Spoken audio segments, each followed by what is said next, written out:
He joined the Illinois National Guard in significant part because the Guard gave him access to ranges and ammunition and the organized competitive shooting culture that, by the early years of the Great Depression, he was hungry to participate in at the highest levels.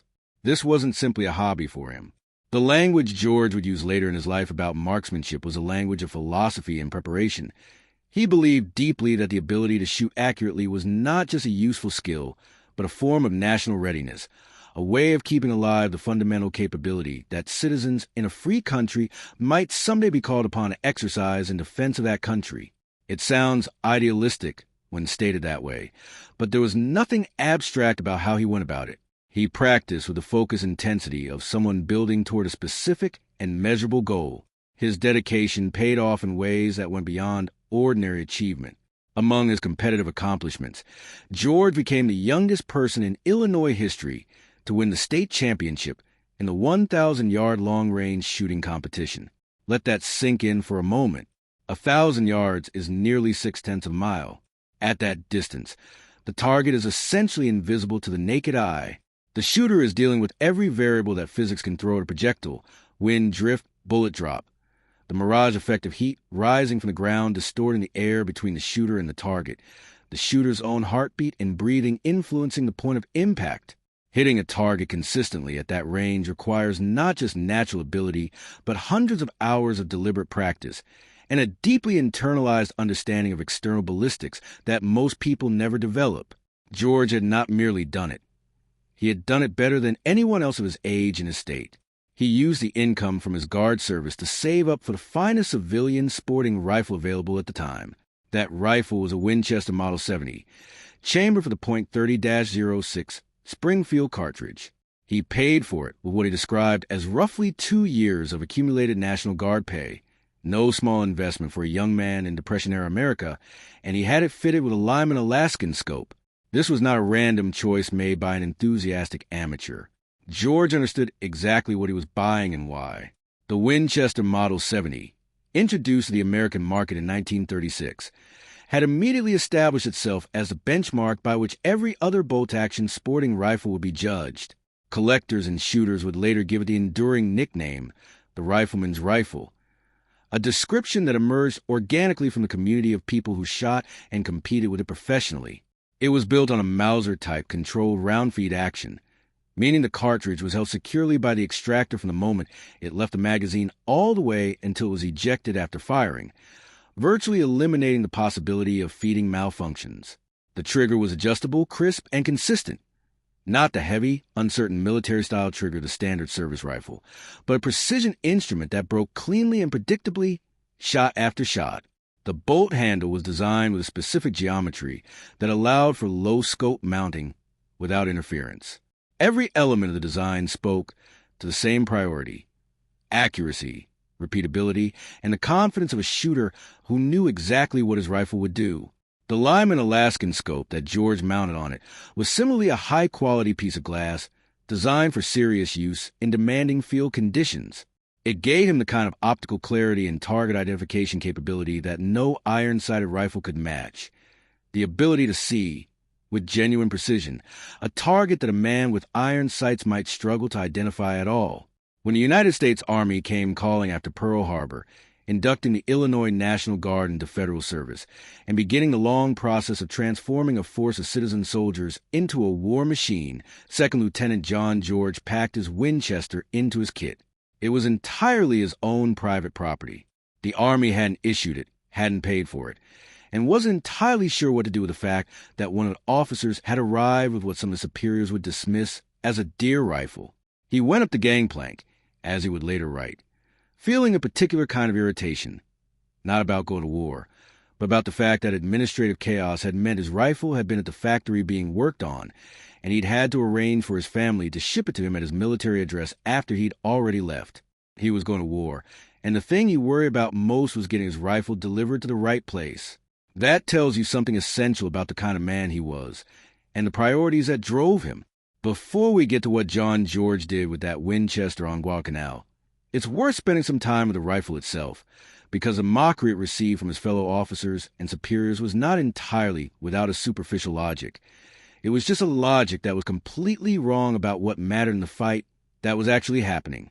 The standard American military approach to sniping in World War II was, by most honest assessments, deeply underdeveloped.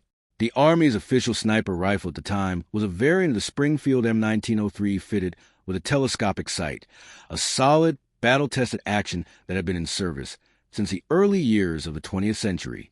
The M1903 Springfield was a thoroughly capable rifle, and its basic Mauser-style action was reliable and accurate. But the sniping program built around it in the early years of American involvement in the war suffered from a fundamental problem that went beyond the equipment itself. The institutional culture of the Army did not particularly value or prioritize individual marksmanship at the elite level. The emphasis was on mass firepower, on the M1 Garand's famous 8-round semi-automatic clip, that allowed an American infantryman to put more lead downrange faster than almost any opponent he might face. The idea that the outcome of battle might turn on one man with one carefully aimed round was philosophically uncomfortable for a military that had organized itself around industrial-scale violence. George understood the terrain. He understood the targets. He understood what he needed from his weapon, and he had it. He began hunting the Japanese snipers who were killing his men, approaching the problem with the same methodical patience and technical intelligence that he had brought to competitive long-range shooting in peacetime. He would spend time studying ground, identifying likely sniper positions, understanding the angles and elevations from which fire had originated. He would look for the telltale signs, disturbed vegetation, unusual shapes in the canopy, the glint of glass or metal in sunlight, the barely perceptible movement that betrayed a man who had been still for hours and had finally shifted slightly. And when he found his target, he made his shot count. The 4-day period around Point Cruz, in January of 1943, was when all of this came together in a way that nobody who witnessed it could dismiss or explain away. 11 Japanese snipers in 4 days. 11 men who had been killing or threatening to kill American soldiers, removed from the fight by a lieutenant with a deer rifle and a competitive shooter's eye. Point Cruz was a coastal promontory on the northern coast of Guadalcanal that had been the scene of significant fighting during the campaign and remained a contested and dangerous area as the Army began pushing beyond the perimeter that the Marines had established around Henderson Field. The coconut groves along the coastline, there were exactly the kind of terrain that Japanese snipers exploited with particular effectiveness. The tall, sparse palms offering elevated firing positions with clear lines of sight down into the groves and along the trails and paths that American units used to move. The American forces in this area were suffering from sniper activity. Men were being hit from positions that couldn't be identified through conventional means. The impact on unit effectiveness and morale was real and measurable. The standard response of putting down suppressive fire in the general direction of the suspected fire position was largely futile when the enemy was 60 feet up a palm tree or buried in a root system and covered in vegetation. You might fire hundreds of rounds in the right general direction and hit nothing, while the sniper waited for the firing to die down and then resumed killing. John George approached the problem differently. He moved patiently, studying the ground the way a lifelong hunter studies a landscape before he's seen his quarry, looking not for the deer itself, but for the signs that tell him where the deer has been, where it's likely to be, what the terrain would force it toward if it were moving. He used a scope not just to shoot, but to observe, scanning elevations and shadows in the specific places in the canopy where a man could conceal himself and still maintain a line of sight toward American positions. He took his time. He didn't rush. He accepted that finding a well-concealed sniper was work that required patience measured in hours, not minutes. And then, when he found them, he shot them. The .30-06 from the Model 70, precisely aimed to the Lyman Alaskan scope by a man who had won the Illinois State 1,000-yard championship, was utterly lethal at the ranges involved in this kind of work. The point-blank theater of jungle combat, the absolute necessity of a first-round hit, the requirement to engage a small target partly obscured by vegetation at ranges from perhaps 50 to 300 yards. These were conditions that matched George's training precisely. The competitive shooting he had done through the Illinois National Guard had demanded exactly this kind of attention to hold, to trigger control, to reading the conditions and making the shot when the opportunity presented itself, and not before. The account of this 4-day period, drawn from George's own memoir and the testimony of those who served alongside him, describes something remarkable in its methodical quality. This was not a dramatic firefight, with rounds flying in all directions. It was patient, deliberate, one-shot work carried out by a man who understood his weapon, his quarry, and his environment with a deep familiarity that only years of focused practice can produce. 11 Japanese snipers in 4 days, some in the palms, some in the roots, some in positions that other men hadn't been able to locate at all. 11 positions that have been creating fear and casualties and hampering American operations, silenced one by one. His commanding officer, Colonel George F. Ferry of the 132nd Infantry Regiment, would later write of George that he was a fine officer and an able infantryman. As a leader, he was always capable and aggressive. As an individual rifleman, he never lost an opportunity to kill or harass the enemy. That's the language of official commendation, measured and restrained. The reality that George himself captured in his writing is more visceral. The cat-and-mouse quality of hunting a man who is simultaneously hunting you, the absolute clarity of thought required to make a shot that matters when the margin of error is zero, and the penalty for failure is that people under your command die. The laughter stopped. The skepticism about the mail-order rifle went very quiet.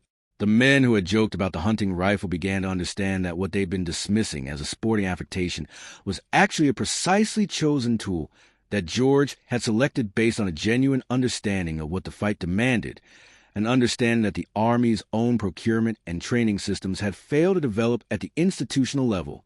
This was not, it should be clear, simply about the rifle. A Winchester Model 70 in the hands of an average soldier trained to the Army's then current marksmanship standards would have been no more effective than a standard M1903. The rifle was a tool, and tools are only as effective as the hands that hold them. What made the combination devastating was a union of the finest sporting rifle available with the most highly trained marksman eyes in the unit. George had spent years building the skill to do exactly what he did on Guadalcanal. The 4 days at Point Cruz were not luck or improvisation. They were the expression of deliberate preparation, meeting the precise situation that preparation had been designed for. The Army of 1942 had organized itself around one vision of how the Pacific War would be fought, and that vision was wrong in specific, measurable ways that men like George could see clearly from the moment they arrived on the ground. The response to that gap, the mocking of the hunting rifle, the dismissal of the competitive shooter's approach, the insistence that standard equipment and standard training were sufficient, was not malicious. It was institutional inertia, the natural resistance of large organizations to revising their assumptions in the face of inconvenient evidence. George spent 4 days at Point Cruz making the inconvenient evidence impossible to ignore. 11 Japanese snipers. 11 confirmed kills, with a rifle that his superiors had been inclined to dismiss as a sporting arm unsuited to proper military use, with skills that the Army hadn't trained for and hadn't valued. Built over years of competitive shooting that the institution hadn't understood, was combat preparation of the highest order. The lesson has been relearned in various forms across subsequent conflicts. Precision marksmanship, individual skill, the understanding that wars are not always won by the side with the most firepower, but sometimes by the one man in the right position with the right skill and the patience to use it exactly when it is needed. John George knew this before the Army did, and he proved it in the coconut groves of Guadalcanal with a rifle he'd saved up 2 years of National Guard pay to buy, while the people who'd mocked it fell very, very quiet. He published what he knew. He put it on paper while it was still vivid and exact, wrote it down with the engineer's precision and the shooter's eye for detail, and handed it to anyone who cared to learn. Shots fired in anger. Remains in print because the things it says remain true. The weapon matters. The man behind it matters more. And the institution that fails to understand the difference between the two will pay for that ignorance in ways that are entirely predictable and completely preventable. That's the story of John George, his Winchester Model 70, and the 4 days on Guadalcanal that turned laughter into silence and silence into a grudging, overdue acknowledgement that one man with the right rifle and the right skills could do what entire formations could not. If you made it this far, you're exactly the kind of person this channel exists for. If this story moved you or taught you something, and if you want more deep dives into the real lives and real decisions that shaped the Second World War, make sure you hit that subscribe button and leave us a like. Every single one helps this channel reach people who deserve to hear these stories. And if you know someone who would appreciate the tale of the man who took his mail-order rifle to war and proved everyone wrong, share it with them. We'll see you in the next one. The result was a training culture that, as George would document with barely concealed fury in his later writing, left the average American soldier shockingly unprepared for the realities of marksmanship in combat. He wrote in Shots Fired in Anger, the memoir he published in 1947 that would become one of the most respected first-hand accounts of Pacific combat ever written, that a skilled competitive archer armed with nothing but a bow and arrow would have been more effective in the jungles of Guadalcanal than the average American infantryman with his M1 Garand. That's a stinging indictment, and it was meant to be. He had watched men die because they couldn't shoot well enough to engage the targets that were killing them. He had negotiated, argued, and pleaded with superiors to get even 2 days of rifle training for his platoon before they shipped out. 2 days. That was the entire formal marksmanship preparation that many of his men received before they were sent into combat against an enemy whose snipers had been training for years. The Winchester Model 70, by contrast, was exactly what the situation demanded, and George knew it, against targets at extended ranges in dense terrain. The fundamental capability that mattered above all else was the ability to make a first-round hit with confidence. You rarely got a second chance. A Japanese sniper who moved his position after his first shot, as the better-trained ones did, might never present himself again. The margin for error was essentially zero. In that context, the precise, adjustable trigger of the Model 70, the optical clarity of the Lyman Alaskan scope, and George's thousands of hours of competitive long-range practice represented exactly the right combination of tool and skill for exactly the right environment. When George's rifle finally arrived on Guadalcanal, shipped from the factory to his family, then forwarded through the military postal system to his unit, completing the somewhat absurd journey that is described in his own writing, he set about using it, and the reaction from some of his fellow officers was indeed dismissive. A hunting rifle, a sporting arm, something you'd order from a catalog to shoot deer in the Illinois hills, not a weapon of war. Some found it amusing. Others found it mildly unprofessional. Nobody at that point would say it was about to change how they thought about countering the most psychologically damaging element of the Japanese defense. The .30-06 Springfield cartridge that the Model 70 fired was the same cartridge used by the M1 Garand and the M1903 Springfield, so it was not as though George was operating with exotic ammunition. He could draw from military supply for his rounds, but fired through the carefully crafted barrel of the Model 70 and aimed through the Lyman scope with the technique of a state champion long-range shooter. The .30-06 became something rather different than what an average soldier produced from his Garand. The accuracy was simply not comparable. The ability to identify and engage a target at ranges that would have been essentially impossible for a standard infantryman was in a completely different category. The Winchester Model 70 in those pre-war years was typically listed at about $61 in civilian sporting goods catalogs, a price point that represented, for a working man of the era, a very significant investment, but not an impossible one. What it bought was a rifle that, in the right hands, was capable of consistent accuracy at distances far beyond what most military rifles of the day could reliably achieve. At 300 yards, a skilled shooter with a Model 70 could place shots in a group that would fit inside a few inches. At 500 yards, that group opened up but remained, for a trained marksman, well within the zone of reliable first-shot hits on a man-sized target.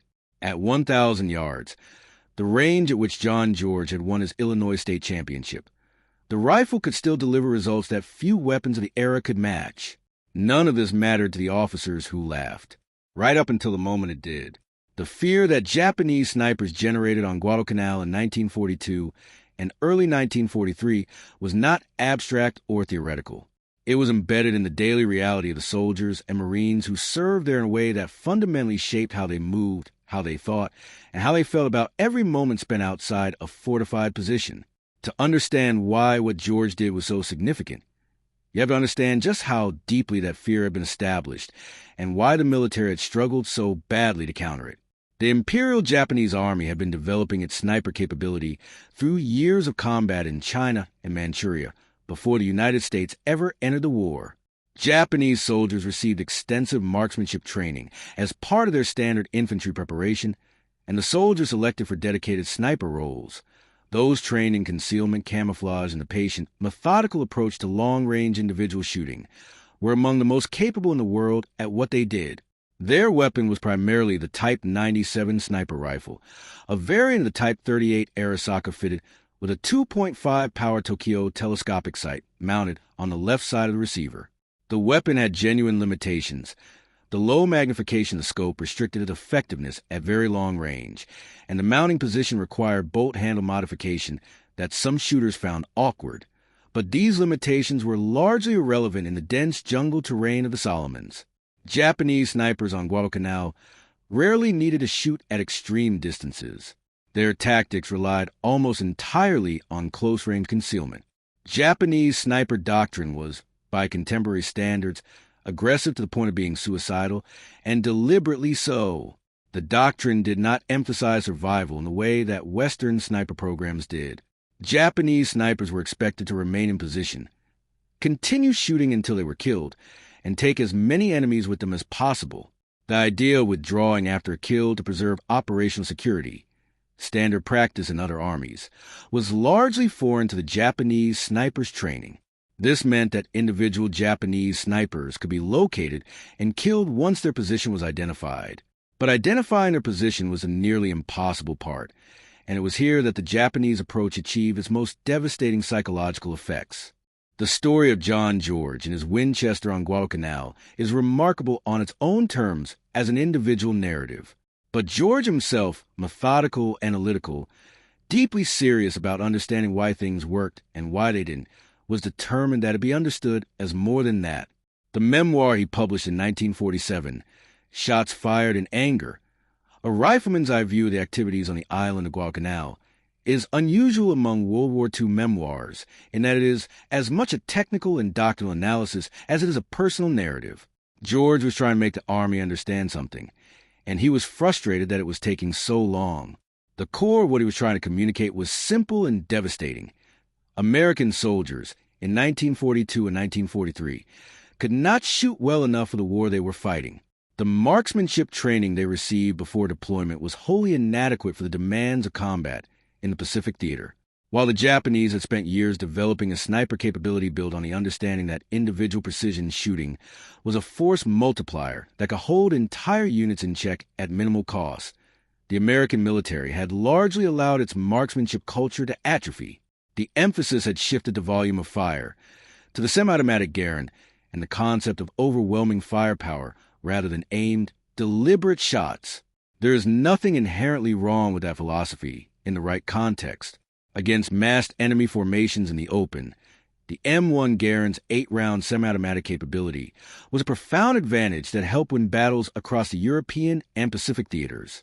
But the Pacific jungle fight was not that context. In the Pacific, as George kept documenting in his meticulous, often scathing observations, what killed you as a sniper in the tree you hadn't spotted? What prevented your unit from maneuvering was a single well-concealed shooter who could hold a trail against dozens of men because nobody on the American side could do what George could do: locate him, identify him through a scope, and put a round through him before he fired again. The Japanese sniper doctrine itself had strengths and weaknesses that George analyzed with a rifleman's eye. The strengths were obvious: concealment, patience, the willingness to wait for the shot, the exploitation terrain that the Japanese understood and the Americans were still learning. The weaknesses were less obvious but deeply significant. Japanese snipers, trained to hold their positions until killed rather than withdraw, and engage from new positions, became vulnerable once located. The doctrine that made them psychologically devastating also made them, once found, relatively easy to deal with. If you could shoot, if you could not, finding their position was nearly pointless, because engaging a man 60 feet up a palm tree with unaimed rifle fire was futile. George could shoot.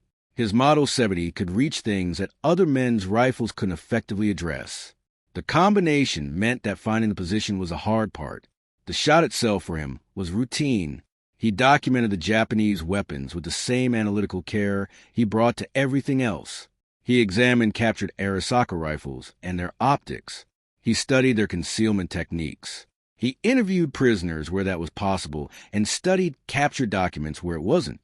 Shots Fired in Anger contains detailed technical appendices on both Japanese and American weapons that remain valuable historical documents, written by a man who had handled and fired the weapons under discussion rather than simply read about them. His conclusions were that the Japanese sniper's equipment was not, in general, technically superior to what was available to a well-equipped American marksman. The Tokyo scope on the Type 97 was of limited magnification compared to what George was carrying.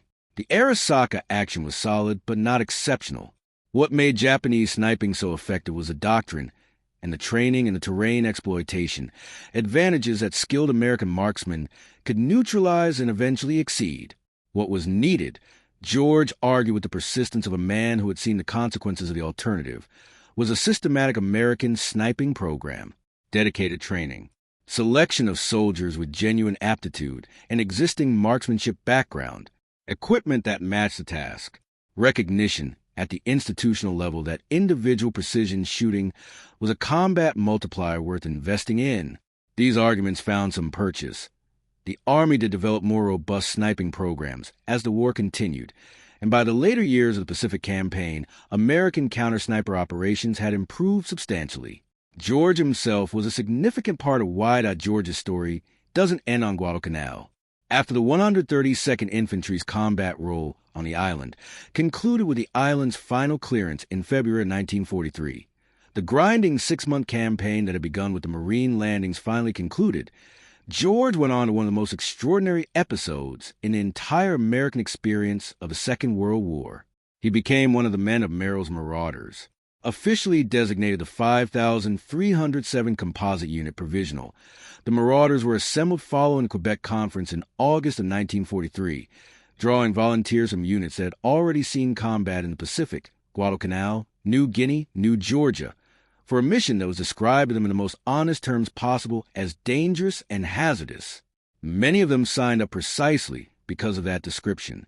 The Marauders were modeled on the British long-range penetration tactics being developed by Ord Wingate's Chindits in Burma, small, fast-moving units operating far behind enemy lines, living off supply drops from the air, disrupting Japanese communications and logistics, while the main Allied forces advanced from the north. Around 3,000 men answered the call. They included veterans of Guadalcanal, like George, who had already demonstrated what they were capable of in the jungle, as well as men from other theaters and backgrounds who brought other skills. The unit was organized into self-contained combat teams, each capable of independent operation in the field, and they were placed under the overall command of Brigadier General Frank Merrill, whose name they would carry into history. There is a particular kind of fear that belongs only to combat in dense jungle, and it is unlike anything that can be manufactured on a training ground or described adequately in a field manual.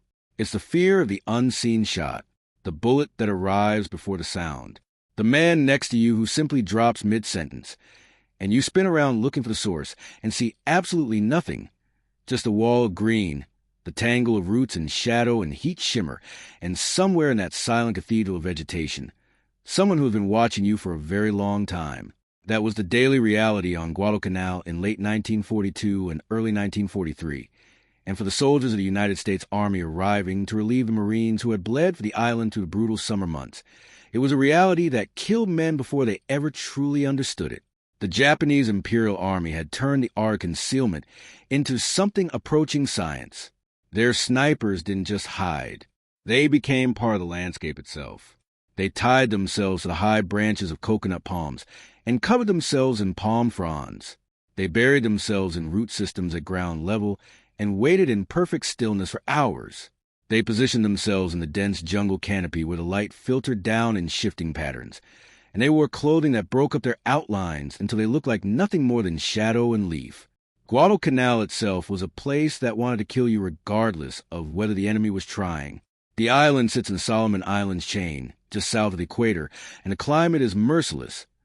Temperatures pushing well above 90 degrees Fahrenheit, even in the shade, humidity so thick and constant that every piece of metal equipment began rusting within days. The jungle interior was a maze of steep ridges, mud-choked ravines, fast-moving streams, and vegetation so thick that visibility sometimes dropped to just a few yards. Malaria was everywhere. Dysentery moved through units like wildfire.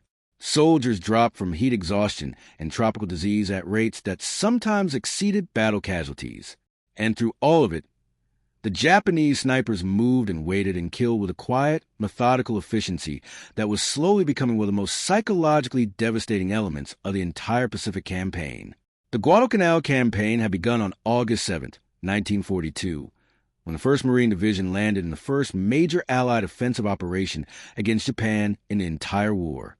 The strategic prize was Henderson Field, an airstrip the Japanese had been constructing that would give them the ability to threaten Allied supply lines all the way down to Australia and New Zealand. The Marines seized it quickly enough in those first hours, but holding it proved to be a 6-month ordeal of the kind that would reshape American military thinking about how wars in the Pacific would actually be fought. 7 major naval battles erupted around the island. Japanese warships ran supply and reinforcement missions down what the Americans came to call the Slot, the channel between the Solomon Islands, often bombarding Henderson Field from the sea during the night, while exhausted Marines and soldiers huddled in their foxholes. The Japanese lost tens of thousands of men on Guadalcanal, but they fought with ferocity and a willingness to die that American soldiers and Marines had simply never encountered before. By the time the Army's AmeriCorps Division began arriving to relieve and reinforce the Marines in the autumn of 1942, the pattern of combat had settled into something that would define much of Pacific War: grinding, intimate, small unit engagements in terrain that stripped away all the conventional advantages of firepower and organization and reduced warfare to its most raw and personal form. And running through all of it, as consistent as the heat and the rain and the malaria, was the problem of the Japanese sniper. American soldiers were dying in ways they hadn't been trained to handle. Officers were targeted specifically. The enemy had learned that removing leadership created confusion and paralysis. Communication equipment was shot out. Medical personnel were sometimes hit, while tending to wounded, forcing men to choose between saving a comrade and exposing themselves to fire they couldn't locate or return. The psychological weight of it accumulated in a way that raw casualty numbers don't fully capture. It wasn't just that men were dying. It was that they were dying from an enemy they couldn't see, couldn't locate, and couldn't shoot back at effectively. The standard issue American rifle of the day, the famous M1 Garand, one of the finest battle rifles of the entire war, was a magnificent weapon in conventional combat situations, against an enemy hiding 60 feet up a palm tree or burrowed into the root system of a banyan. It was largely useless without the ability to first locate the target. What was needed, though the Army hadn't yet fully articulated it even to itself, was someone who could match the Japanese at their own game. Someone who understood not just how to fire a rifle, but how to read a landscape, how to calculate a shot across distance and through terrain, how to think not like an infantryman advancing toward an objective, but like a hunter who was also the prey. That person existed. He was a young second lieutenant from the Illinois National Guard, and he had brought something to war that his commanding officers thought was completely absurd: a mail-order hunting rifle that he'd saved up 2 years of National Guard pay to buy. His name was John B. George, and what happened in a 4-day span on Guadalcanal would not only silence every person who had laughed at a civilian rifle, it would help reshape the American military's entire approach to sniping for the wars that followed. To understand what John George accomplished on Guadalcanal, you first have to understand who John George was before the war, because his story is one of those where the seeds of the extraordinary were planted years before anyone knew they'd need to grow. He was born in 1915, and he grew up in an America where marksmanship was not merely a sport, but a deeply embedded part of regional culture and practical life, particularly in the rural Midwest. Shooting was something men did the way they worked their farms or fixed their fences, with methodical attention and quiet pride. And from an early age, John George was very, very good at it. The coconut palm was a particular favorite. A soldier with the upper body strength and the training could shimmy up a coconut palm in the dark before dawn, settle into fronds at the top, lash himself in place, and wait for hours or even days for targets to present themselves below. From 60 feet up, looking down into a perimeter or along a trail, a concealed man with a rifle and scope had a commanding view while himself remaining virtually invisible. The Americans learned to look up, but learned is the key word, and learning took casualties. The root systems of the massive jungle trees offered similar opportunity at ground level. A soldier who knew what he was doing could hollow out a position in the tangle of roots of a large banyan and disappear into it, covering himself with material from the immediate environment until he was, for all practical purposes, invisible to anyone looking for him from more than a few feet away. The psychological effect of this kind of opposition cannot be overstated. When a unit has taken casualties from snipers they cannot locate, the instinct is to minimize exposure, to move quickly, to stay low, to avoid the open. This behavior, entirely rational from a survival standpoint, is also exactly what the sniper wants, because it degrades the enemy's operational mobility and creates hesitation and fear that pervade the unit at every level. Officers who advance beyond cover are especially vulnerable, and the targeting of officers was a deliberate element of Japanese sniper doctrine. When a lieutenant gets shot walking between two positions, the remaining men in that unit become extremely reluctant to display any kind of distinguishing behavior that might mark them for the same treatment. By the time the Army's 132nd Infantry Regiment of the Merrill Division was established on Guadalcanal, the Marines had been dealing with this reality for months. They had developed some countermeasures: careful movement, enhanced awareness of elevated positions, the willingness to halt and study a tree line before advancing through it. But the honest truth was that countering a skilled, concealed sniper with standard infantry tactics and equipment was desperately difficult. The man who could shoot the sniper out his tree or his route position before the sniper had a chance to fire again was worth his weight in gold. But that man needed a scope, real marksmanship, and the patience and field craft to locate a target that was doing everything in its power not to be located. The American Army in 1942 and early 1943 was not producing that man at scale. The training programs didn't emphasize it. The equipment programs hadn't fully caught up. The institutional culture hadn't yet fully absorbed the lesson, though it was being written in blood on Guadalcanal and a dozen other islands across the Pacific. That individual precision marksmanship was not a throwback to an earlier era of warfare, but critical modern military skill that the Japanese had and the Americans desperately needed. Second Lieutenant John George, with his mail-order Winchester and his Lyman Alaskan scope and his competitive shooter's eye for distance and holdover in wind, was the exception that proved the rule, and he was about to demonstrate exactly why. The 132nd Infantry Regiment had been organized from units of the Illinois National Guard and inducted into federal service in March of 1941. Months before Pearl Harbor made the war feel immediate and unavoidable to most Americans. They trained at Camp Forrest in Tennessee, went through the ordinary processes of military conversion that turned a part-time force of citizen soldiers into a full-time Army unit, and then were shipped overseas in January of 1942, arriving first in Australia, then in New Caledonia, where they became part of the newly formed Merrill Division. The Merrill Division itself had an unusual history. It was the only U.S. Army division to be formed outside the continental United States during the Second World War, assembled in the Pacific from units already in theater rather than formed and trained in the States before deployment.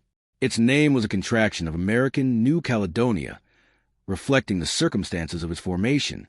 By late 1942, it was the main Army formation being committed to Guadalcanal to relieve the exhausted Marines and continue to fight to secure the island. John George arrived on Guadalcanal as a platoon leader, a second lieutenant responsible for leading a small group of men through one of the most demanding combat environments in the world. He had, by this point, already established himself as someone who thought differently about rifles and shooting than the Army's institutional culture encouraged. His experiences and training had left him deeply frustrated with what he saw as the Army's failure to take marksmanship seriously.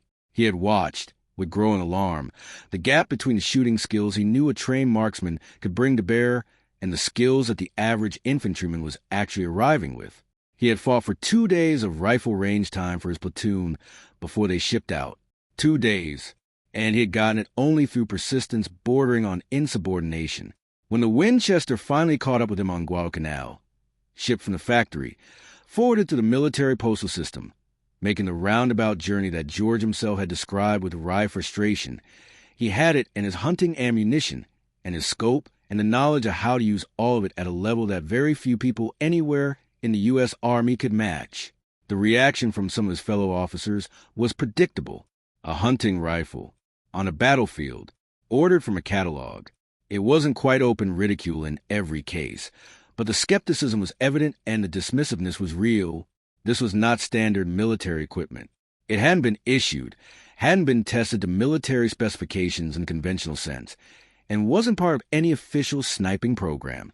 What those officers didn't understand, what the institutional military hadn't yet absorbed, was that standard military equipment was precisely the problem. The weapons that had been developed and issued through formal military channels, designed by committees and tested to specifications defined before anyone truly understood what the Pacific jungle fight would demand, were in certain critical respects less suited to the actual combat reality of Guadalcanal than a well-made sporting rifle in the hands of a trained marksman. From February of 1944, the Marauders pushed through some of the most demanding terrain on Earth. Northern Burma is a place of extreme topographic violence, high mountain ridges, fast-moving rivers, jungle so dense that navigation was a daily challenge, and trails that existed more as notional lines on a map than as anything resembling passable routes. The temperature ranged from baking heat in the valleys to bitter cold in the mountains. Disease was as relentless as it had been on Guadalcanal.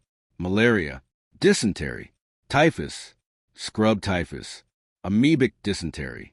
The Marauders fought in 5 major engagements and 30 smaller actions against the Japanese 18th Division, veteran troops who had fought in China and Malaya and who were formidably capable soldiers. John George, now a more experienced officer than the second lieutenant who had arrived on Guadalcanal, brought his rifleman skills to a new environment. Burma was jungle warfare of a different character than Guadalcanal. Longer distances, more fluid engagements, the constant requirement to move and move quickly through terrain that punished every step. But the fundamental truth that he had learned and lived on Guadalcanal, that the man who could shoot accurately at extended ranges in difficult conditions was worth an outsized multiple of his individual presence in a formation, remained as true in the valleys of northern Burma as it had been in the coconut groves of the Solomons. The Marauders' ultimate objective was the Myitkyina airfield, the only all-weather airstrip in northern Burma, a strategic prize of enormous importance for the Allied effort to keep China in the war and eventually drive the Japanese out of Burma entirely. After months of marching and fighting, often in conditions that stretched physical endurance to the breaking point, the Marauders captured the Myitkyina airfield in May of 1944. The town itself held out longer, finally falling in August. By the time the 5,307th was disbanded on August 10, 1944, it had been reduced from nearly 3,000 men to approximately 130 who were fit for duty. Of the 2,750 who had entered Burma, only 2 had never been hospitalized from wounds or major illness. The cost was devastating. Every surviving member received the Bronze Star. The unit received a Distinguished Unit Citation from the War Department. In 1966, that citation was redesignated as a Presidential Unit Citation. George survived. He came out of Burma as a more senior officer, carrying the experiences of 2 of the most intense combat operations in the Pacific Theater, with a perspective on war, weapons, and what the individual rifleman could contribute to victory that had earned the hard way over more than 2 years of actual jungle combat. He would eventually rise to the rank of lieutenant colonel before leaving the Army in 1947. Then he sat down and wrote the book. John B. George published Shots Fired in Anger in 1947, while his memories of Guadalcanal and Burma were still fresh and specific, and while he still had the energy and the purpose to want someone to learn from them. The book is, by any honest assessment, one of the most unusual and valuable first-hand accounts to emerge from American participation in the Second World War. It is part memoir, part technical manual, part institutional critique, and entirely honest in a way that military memoirs of that era often weren't. George was not writing for glory or recognition. He was writing because he genuinely believed that the failures of American marksmanship culture that he had witnessed on Guadalcanal could cost American lives in future conflicts if they were not understood and corrected. The National Rifle Association published an expanded edition in 1981 that added his Burma material, and the book has remained in print in various forms through the decades. It is the primary source for much of what is now known about John George's specific actions on Guadalcanal, and provides a level of technical and tactical detail about the weapons and methods of Pacific combat that no other first-hand account really matches. Historians, military professionals, and serious students of World War II Pacific combat have come back to it repeatedly because it tells the truth precisely and without embellishment about what that fighting was actually like from the ground level. George went on after the Army to Princeton University, where he graduated with highest honors and won the Atwater Prize in politics. He spent time at Oxford.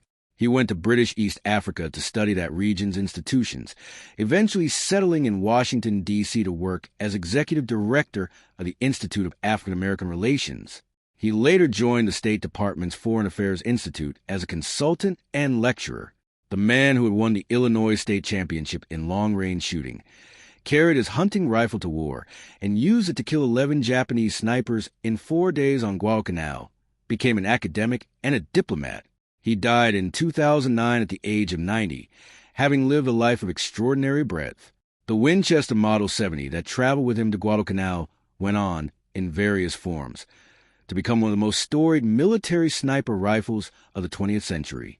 The Marine Corps purchased 373 Model 70s in May of 1942, and though official doctrine listed only the M1 Garand and the M1903 Springfield as formal sniper weapons in the Second World War, the Model 70 showed up in actual field use across the Pacific Theater in a pattern that reflected what men on the ground had learned. The same lesson George had arrived with, and that Guadalcanal had confirmed with blood.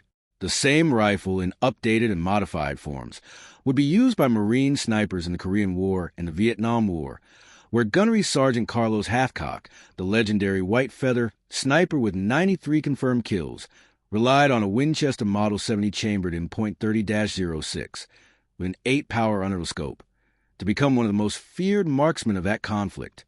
The thread from John George's mail-order hunting rifle on Guadalcanal in 1943 to Carlos Hathcock's Model 70 in Vietnam is direct and real. The broader story that George's experience tells is one that runs through military history with uncomfortable consistency. The gap between what institutional military thinking prepares its soldiers for and what they actually encounter when they get to the fight.